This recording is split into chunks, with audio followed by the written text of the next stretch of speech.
पर विचार करना कि शंकर भगवान की शिवरात्रि साधना की रात्रि होती है। शंकर भगवान की शिवरात्रि एक आराधना की रात्रि होती है। हमने पहले भी कथाओं में कहा, हर महीने शिवरात्रि आती है, प्रत्येक महीने शिवरात्रि पड़ती है, और प्रत्येक महीने की शिवरात्रि पर अगर आपसे बन सके, आप दुनिया में अगर आपके पास में लोग कहें कि ये बहुत गरीब व्यक्ति है, बहुत साधारण व्यक्ति है, इसके पास धन नहीं है, वैभव नहीं है, सत्ता नहीं है, इसके पास खुद का मकान नहीं है, इसके पास खुद की प्रॉपर्टी नहीं है, इसके पास खुद की दुकान नहीं है, दूसरे के यहाँ काम करता है, इसके पास कुछ भी नहीं है, हम उनसे कहेंगे 12 महीने शिवरात्रि आती है, 5 जगह पर चढ़ाई हुई बेलपत्र, आप एक वर्ष 12 शिवरात्रि का एक नियम ले लो, 5 जगह पर बेलपत्र समर्पित करना सीख जाओ। एक बेलपत्र शिवलिंग, ये जलाधारी, बहुत ध्यान से देखना, ये चरण जहां से जल नीचे गिरता है, गणेश जी का स्थान, कार्तिकेय जी का स्थान, ये हस्तकमल माता पार्वती जी का हस्तकमल, शिवलिंग भगवान शंकर का स्थान। ऊपर से जो एक एक बूंद जल शिवलिंग के ऊपर गिर रहा है, शंकर भगवान की 5 बेटियां, जया, विषहरा, शामरी बारी, दौतली, देव। बीच में जो एक मोटी सी लाइन है वो शंकर भगवान की छोटी लड़की, क्या नाम है? अशोक सुंदरी। ये पूरे शिवलिंग का वर्णन। 5 जगह पर बेलपत्र, 5 स्थान पर बेलपत्र, 12 महीने की शिवरात्रि। आप दूसरे के यहाँ काम कर रहे हो, नहीं है नौकरी, नहीं है काम, दूसरे के मकान में रह रहे हो, खुद का मकान भी नहीं, खुद का प्लाट भी नहीं, खुद की प्रॉपर्टी भी नहीं, बहुत संघर्ष की जिंदगी जी रहे हो, ठेला धका रहे, लॉरी चला रहे, गाड़ी चला रहे, ऑटो चला रहे, अपने लिए करने का प्रयास करना। घर में जितने सदस्य हैं, 12 महीने शिवरात्रि आती है, एक बेलपत्र अशोक सुंदरी वाली जगह पर, डंडी का मुंह नीचे की ओर, दूसरी बेलपत्र माता पार्वती जी के हस्त कमल पर। ये 2 पत्ती जो होती है, इस पत्ती के 2 भाग शिवलिंग के बीच में हो। तीसरी बेलपत्र भगवान शंकर के शिवलिंग पर, डंडी का भाग आपके विपरीत दिशा में हो, विपरीत दिशा। चौथी बेलपत्र भगवान शंकर का जहां से जल बहकर जाता है, जमीन पर जो जल बहता है, जमीन पे से जो जल बहकर जाता है, चौथी बेलपत्र उस जमीन के जल पर जहां से वो पानी बहकर जा रहा है, पूरे शिवलिंग को छोड़कर जहां से पानी जमीन पर बहकर जा रहा है उस स्थान पर। और 5वीं बेलपत्र नंदी का जो पांव ऊपर उठा हुआ है, उस पांव के पास में 5वीं बेलपत्र समर्पित करना। एक शिवरात्रि से लेकर 12 शिवरात्रि जो 1 वर्ष तक कर लेता है, 1 वर्ष अपनी कड़ी मेहनत के साथ में मेहनत पूरी करना। और ये 5 बेलपत्र हर महीने जो शिवरात्रि आती है उस पे समर्पित करना प्रारंभ कर दीजिए और मेहनत करना प्रारंभ कर दीजिए। आपको आपके कर्म का फल मिलेगा। साल भर के अंदर आप अच्छे बनकर बैठ सकते हैं। मानदाता तप करे, फल नहीं मिला। जब मानदाता को फल नहीं मिला तो मानदाता ने सोचा मैं तप करूं तो करूं क्या। देव ऋषि नारद का आगमन हुआ। देव ऋषि नारद ने कहा अगर तुम्हें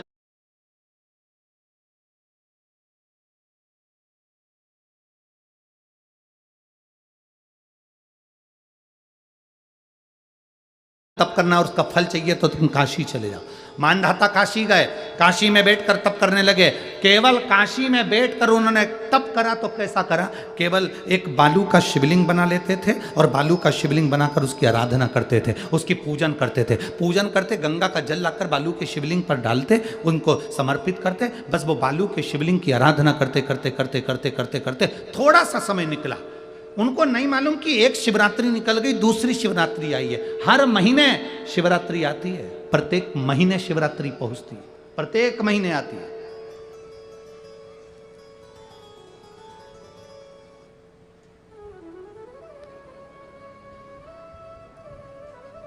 एक शिवरात्रि अपन पंजाब में थे, भटिंडा, तब पड़ी थी। जनवरी की पड़ी थी वो, जनवरी की। अब फरवरी की जो शिवरात्रि पड़ेगी वो अपन झारखंड में रहेंगे 5 तारीख से 9 तारीख के बीच में, तो बीच में शिवरात्रि पड़ेगी। इसलिए उस कथा का नाम पतालेश्वर शिव महापुराण की कथा रखी है। हड्डी उसमें मूल है आपका, आपका बुढ़ापा ना बिगड़े उसके लिए वो कथा है। 5 दिन की कथा है, 2 बजे से 5 बजे तक आएगी आस्था चैनल पर भी, और झारखंड के आसपास के जितने श्रोता हैं सब सुनो। जमशेदपुर में काजू बागान में वो कथा होगी, बड़े प्रेम से सुनो।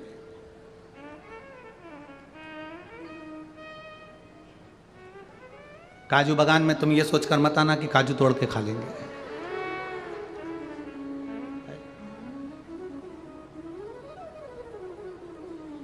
दिल से सुनो उसको।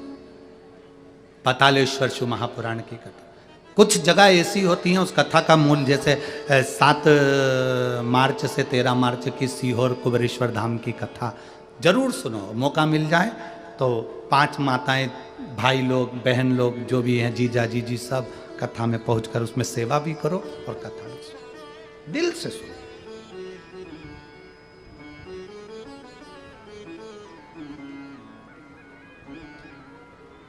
भगवान की भक्ति को धारण करिए। मानधाता ने बालू का शिवलिंग बनाया, पूजन करना प्रारंभ करी, गंगा जी का जल ले जाकर चढ़ा देते। अब कोई तप नहीं, कोई साधना नहीं, कोई नेत्र बंद कर नहीं बैठे, कोई तप साधना में नहीं बैठे, कोई घोर तप करने के लिए नहीं बैठे, केवल शंकर का शिवलिंग बनाया, पूजन करी। साल में एक दिन सावन के महीने में जो शिवरात्रि आती है, हम भी टीवी के माध्यम से, सोशल मीडिया के माध्यम से आप सबके घर में पार्थिव शिवलिंग का निर्माण करवाते हैं। उसका कारण केवल इतना है कि हम पूरी जिंदगी तप नहीं कर पाते, पूरे साल व्रत नहीं कर पाते, साधना नहीं कर पाते, तो कम से कम सावन के महीने की शिवरात्रि पर जब अपने घर में मिट्टी का शिवलिंग बनाकर पूजन करते हैं तो हमें तप और साधना का पूरा फल प्राप्त हो जाता है। करने वाले, विरोध करने वाले करते रहते हैं, शाम को तो व्रत ये वाला उपवास करना ही नहीं था, पूजन कराना ही नहीं थी, इसमें ऐसी पूजन करा दी, उसमें वैसी पूजन करा दी, ये गलत बोल दिया, ये सही बोल दिया, ये ऐसा कर दिया, काली मिर्ची चढ़वा दी तो ये चढ़वा दी। बोलने वाले बोलते रहेंगे, तुम अपना काम करो, पार्थिव शिवलिंग का निर्माण करो, पूजन करो, आराधना करो, विसर्जन करो। आग लगे बस्ती में, जम के बोलो जरा अपन रहो, क्या किसको रोइए, चादर तान के सो, अपने को मतलब नहीं कुछ भी कि अपन को सोचो।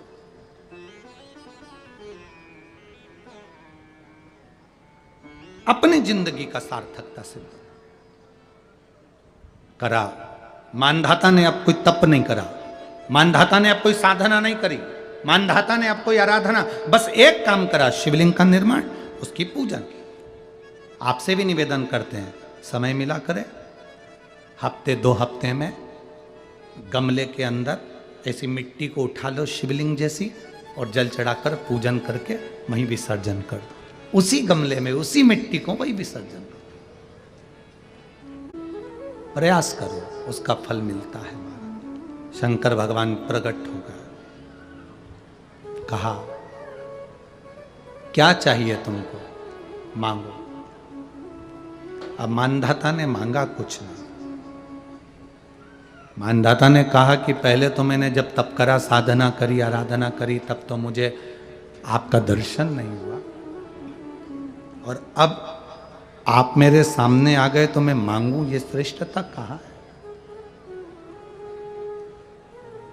अब मैं मांगू, ये श्रेष्ठता कहाँ है? मुझे मांगना नहीं है, कुछ तो मांगो। नहीं, मानधाता ने कहा बस इतनी कृपा करना, प्राण छूटने का जब समय आए तो मेरा शिव सामने हो, और मेरा ये आत्मा, मेरी जब मृत्यु हो तो ये आत्मा शिव में और कैलाश में विलीन हो जाए, बस ऐसी कृपा कर, और कुछ भी नहीं, और कुछ नहीं चाहिए, बस यही होना चाहिए। उसका जो फल है वो जीवन का एक आनंद सुख देने वाला हो। हमने कथा में कहा था शुरू में, माता क्या होती है? निर्माता। आप माता हो, आप निर्माता हो। अपने बच्चे के हाथ में 1 लोटा जल लेकर मंदिर भेजने की जवाबदारी तुम्हारी है। अपने बच्चों के मुख से श्री शिवाय नमस्तुभ्यम निकलवाने की जवाबदारी तुम्हारी है, कोई दूसरा नहीं निकल। सब लोग जम के तो बोलो जरा, जानते हो ना सब, मिट्टी का पार्थिव शिवलिंग का निर्माण जब हम करते हैं तो दुनिया के लोगों को लगता है कि हमने शिवलिंग बनाया, हमने शिवलिंग बनाया तो एक शिवलिंग के पूजन का फल मिल रहा है।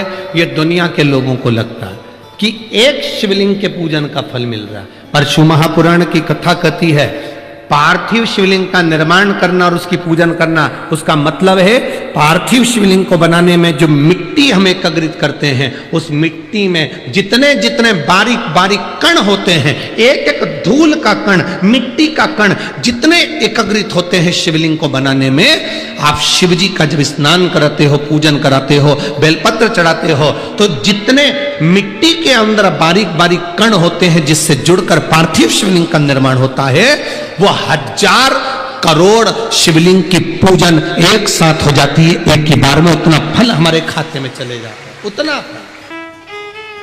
शंभो शरणे मांगू घड़ी रे, दुख काटो दया करी,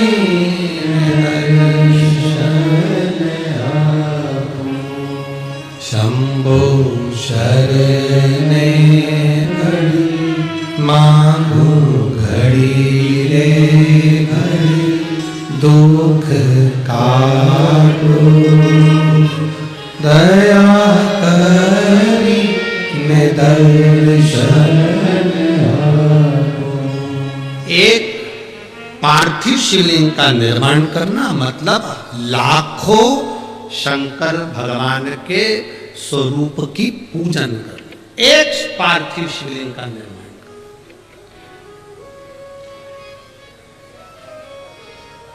आप में से कितने लोग हैं जो महीने में, 2 महीने में, 6 महीने में एक बार पार्थिव बनाते हैं? उठाओ जरा हाथ। एक आध बार पार्थिव बनाते हो?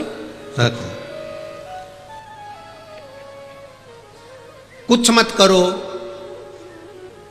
आज अमरावती की इस पवित्र धारा से एक संकल्प ले लो कि महीने में जो हर महीने शिवरात्रि आती है, मैं महीने की हर महीने जो शिवरात्रि आती है उस शिवरात्रि पर अपने गमले में, घर में जो मिट्टी हो, गमले में मिट्टी हो, पेड़ पौधे की जो मिट्टी हो, अपने गमले की ही मिट्टी को वहीं पर ऊपर उठाकर उसी गमले के अंदर शिवलिंग बनाकर वहीं पर पूजन कर कर वहीं पर उसका विसर्जन कर दूंगी।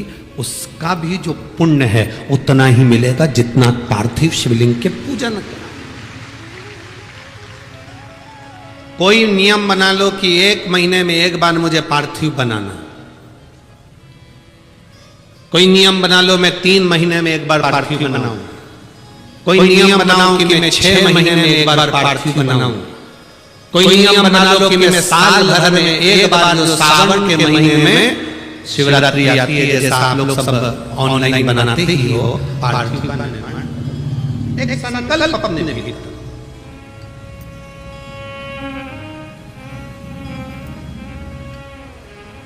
संकल्प का फल बाबा क्या देगा ये आपको बाद में मालूम पड़ेगा। वो क्या देगा वो बाद में मालूम पड़ेगा।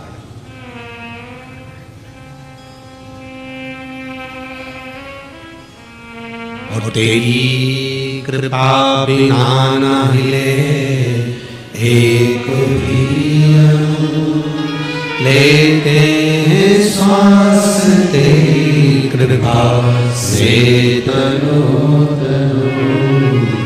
हे गंगाधर मुक्तिवान ओंकार तू, भोले ओंकार तू,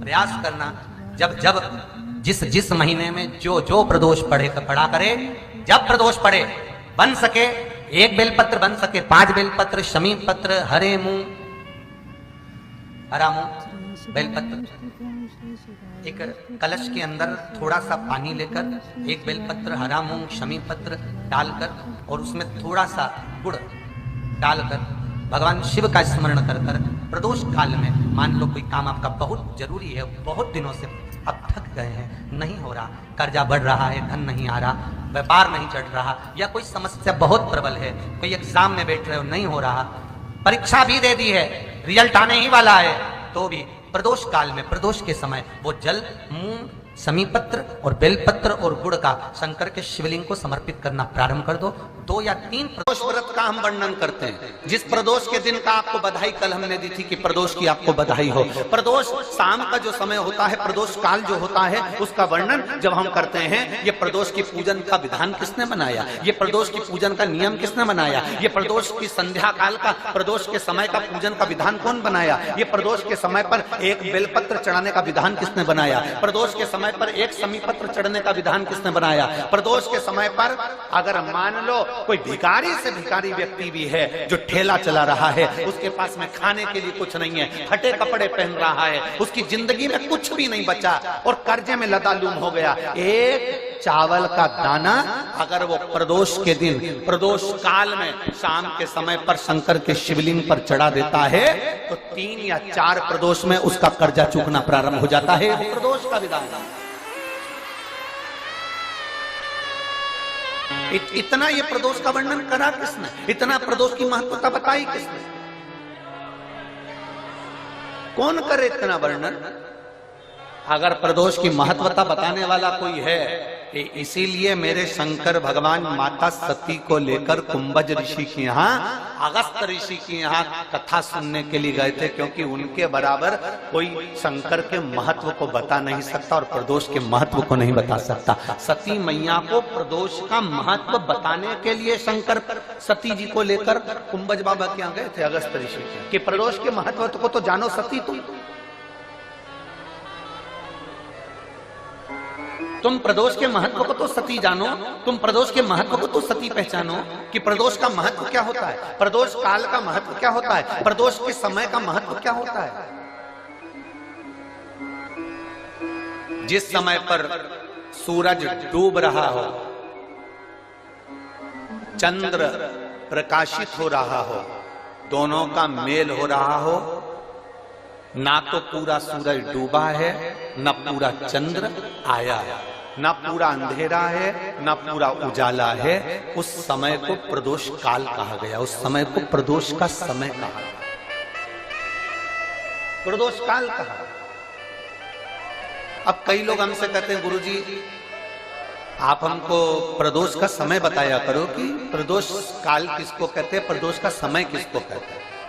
अब एक बात हम आप सबसे कहना चाहते हैं, जितने लोग आस्था चैनल पर सुन रहे हैं, जितने फेसबुक यूट्यूब पर सुन रहे हैं और जितने रेवाड़ी की इस पवित्र धरा पर कथा को सुन रहे हैं, आप सबसे एक बात कहना चाहेंगे, अगर हम समय देखकर बताएं आपको कि शाम को 6 बजे, 6:30 बजे, 6:30 पे लेकर 7:30 के बीच में ये समय है, या 5:30 से लेकर 6:30 तक का ये समय है, या हम तुमको बोल दें कि इतनी बजे ये समय प्रदोष काल का रहेगा या इतनी बजे ये समय रहेगा, तो देखिए कभी कभी ठंड का समय आता है तो दिन जल्दी ढल जाता है, कभी कभी गर्मी का समय रहता है तो दिन बहुत लेट ढलता है। इसलिए समय की गणना से मत चलो, आप तो ये अंदाजा लगाकर रखो कि दिन ढल रहा हो, अंधेरा होना शुरू हो रहा हो, सूरज डूब रहा हो, चंद्र प्रकाशित हो रहा हो, अंधेरा अपना काम कर रहा है, सूरज ढलता जा रहा है, दिन कम होते चले जा रहा है और अंधेरा थोड़ा बढ़ते चले जा रहा है। इन दोनों का जो मिलन का समय हो, अब वो कितनी भी बजे, आप तो बस